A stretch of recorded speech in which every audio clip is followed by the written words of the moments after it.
الله الرحمن الرحيم maanta saaka 2 saac oo ay tahay Febraayo 11 waxaa la qisaasay laba nin oo dambiilayaashii ahaa oo Cabdifataax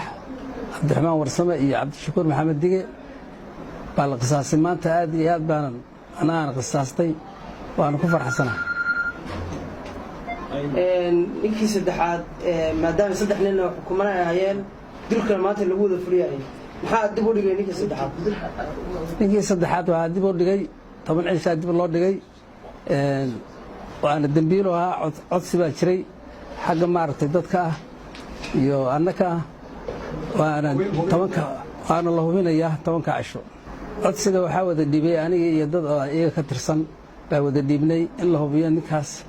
nimankii Caaisha dilay waa wada qaanay daris baan ahayn waan wada hadalnay xataa waa iscafinay afis bayga dalbadeen iyagoo tiirka gaariga saaran gaal shiraha aakhiro baa war jiraa baan ku yiri tiirkana la geeyay waana la dilay goobjoog baan ahaa xataa markay dhinteen dhuunta iyo gacanta waa ka taabtay saasta annaga fashanay dawladdu waxay tarfishadaan la yiri dareenkaygu aad iyo aad buu faahan yahay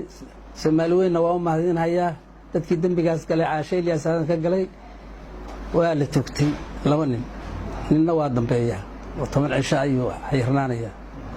kiiskan waxaa laga baranayaa 10 xoog leh gabdhaha Soomaaliyeed waa badbaadayaan oo dhacay kiiskan waana la badbaadayaa ummadda Soomaaliyeedna waa u sheegaya gidbood